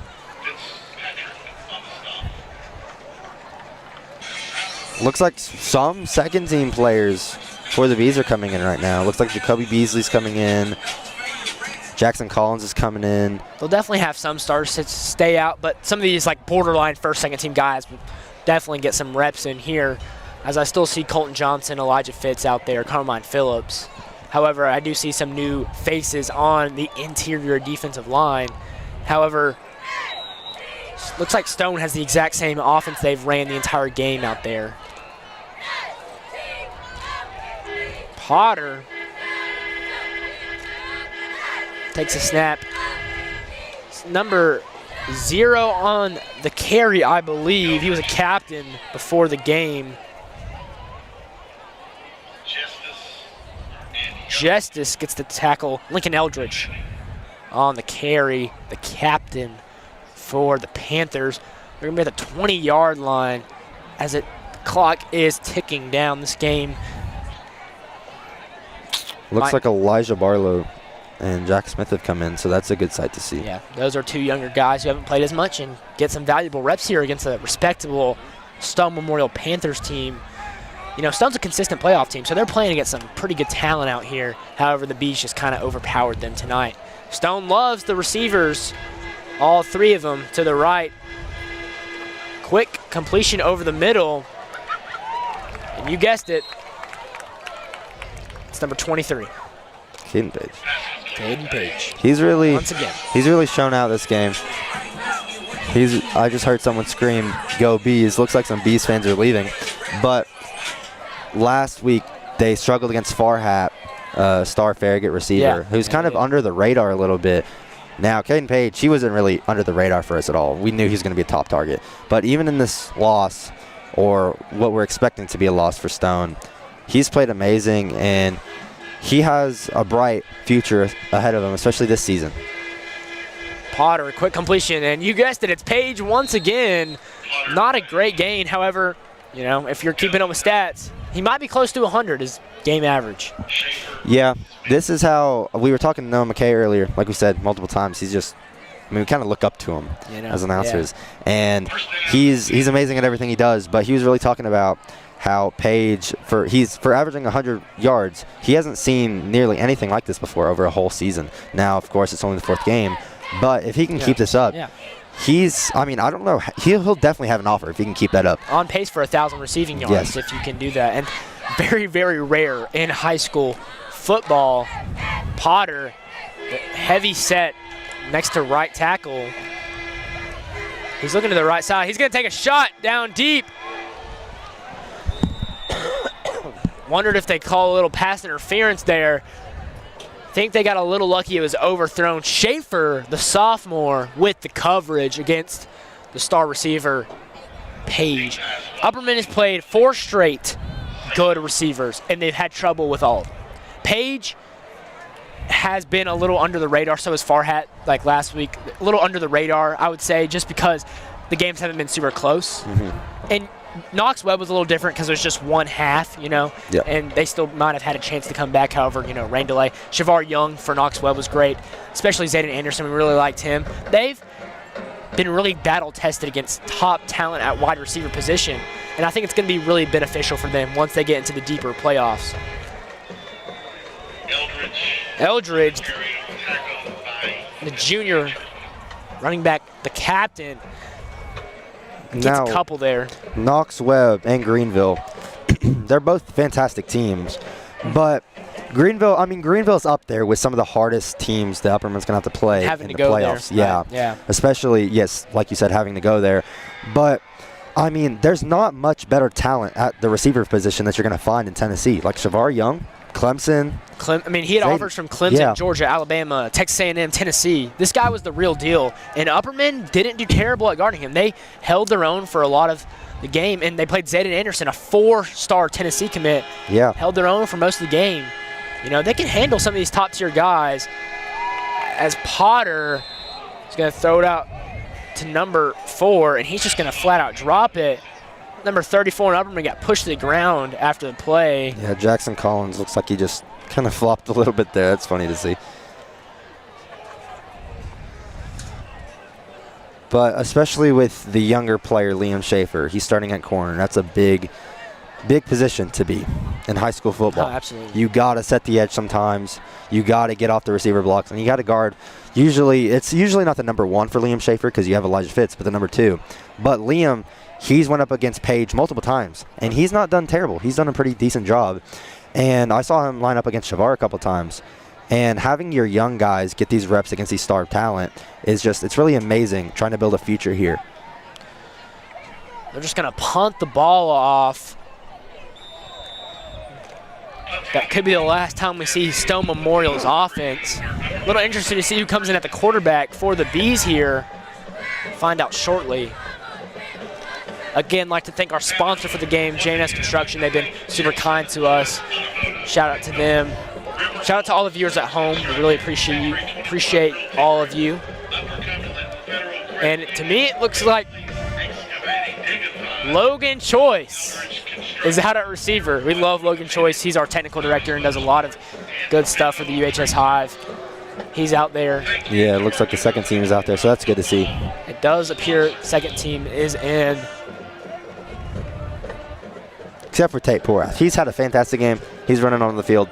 He's definitely a first-teamer. He's definitely a top player for the Bees. Maybe a first-team defense, maybe like a second rotational piece in offense. Yeah, I believe he's starting at fullback sometimes. Him and Jude Fitzpatrick, they switch on and off. But let's see if Barlow can do anything here. Barlow, he's going to run it. And the Panthers hit him pretty hard. Not a good gain there. Maybe 1. He's not. They can't change their playbook, of course, for the second-string quarterback. Yeah. But most of the offensive runs are either straight up the middle or they give it to Bronson and let him run. Now, Barlow, he's a small guy, so, of course, he's not going to be able to just truck the defenders like Chaffin can. A lot different than Chaffin. Chaffin's more the power. Barlow's got to be a little bit more elusive. He can't take the same hits and doesn't have the same build, doesn't have that luxury of having that 6'5", 230-pound frame. Excuse me there. Barlow, looks like he has the younger Paulk to his left hip. 2 receivers to his right, 1 to his left. Barlow takes the snap.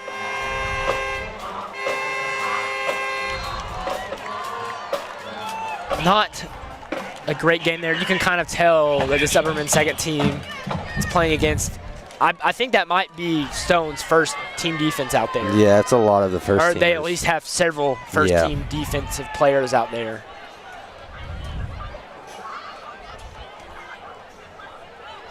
Anything that surprised you this game by either team? The score. Yeah. I was talking to Blake Dunham before the game, and I was like, this is going to be a high-scoring affair for both teams. Like, this is going to be a potential one-score game. Upperman, I got to give it to them. They surprised me. I knew Upperman was a good football team, of course.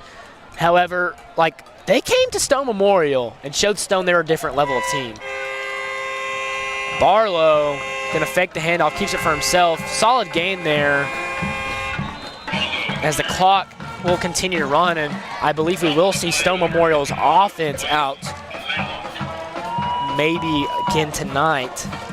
Like we were talking about, though, I mean, it's rarely a blowout like this. I would consider this a blowout. So Yeah, it's for sure. rarely a Running blowout. clock, Yeah, it's rarely a blowout like this when either of these teams play. Even if the star talent is flipped towards Upperman or flipped towards Stone every other year, it changes a little bit because the seniors graduating, of course.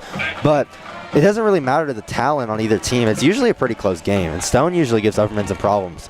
But they've been ready, and they've executed their game plan really well. And if I'm Coach Kane, Coach Ram, Coach Satt, Coach Jones, I'm really happy and really pleased with how my team played. You know, you're looking at the future of Upperman football right here. A lot of juniors and sophomores out there who will be starters next year. And, you know, delay of game on the Bees.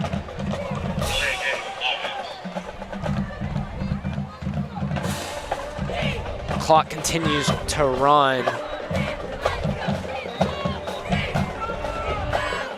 Coach Kane's got to be pleased with the result tonight. Coming in against a rival school that's got some bad blood, winning by 33. It's going to get some bragging rights for the rest of the season. So I believe this will be the first time we've seen Upperman punt all night, and one of the first times all season. They rarely do this now, of course. Shouldn't really go on the record because it was a second-team offense. But Phillips to punt, the Swiss Army knife. Solid kick there. pretty good punt. It's going to take a nice bounce. It's going to take That a was really nice really bounce. good punt. That's going to roll down. Pins them at the 27 or 28-yard line of their own territory. Clock continues to run, so we might see one more play, and then this game will be over. Bryson, I think it's time for us to talk about it. Who's your player of the game? I'm gonna go with Elijah Fitz. Honestly, yeah. I expected to say his name a lot more earlier in the season, but he struggled. Now that's due to the star talent. Not a knock on him. He played pretty good against the star talent. I'm not gonna lie, but this game he played really good. Got a pick six and took a screen pass from about the 30-yard line all the way to the end zone. Outran the whole team. Showed him his speed. And, yeah, so he's going to be my player of the game. He played excellent. The connection with him and Chaffin has just been amazing. But what about you, Josiah? You stole my pick, so I guess I'll just have to go with Tate Porath. No discredit to Tate Porath. He was unbelievable. 2 sacks, a lot of pressure. Tate Porath, really under-the-radar guy on the defensive side of the ball. You know, I mean, if you think about it, if he continues to play at this kind of level, there's a chance he could get some college attention. Yeah, if you look up players on Google for Upperman, it shows Tate Porath is getting looked at by some colleges. Now, I don't know if that's just the AI being wrong, which tends to happen sometimes, but Upperman won by 33.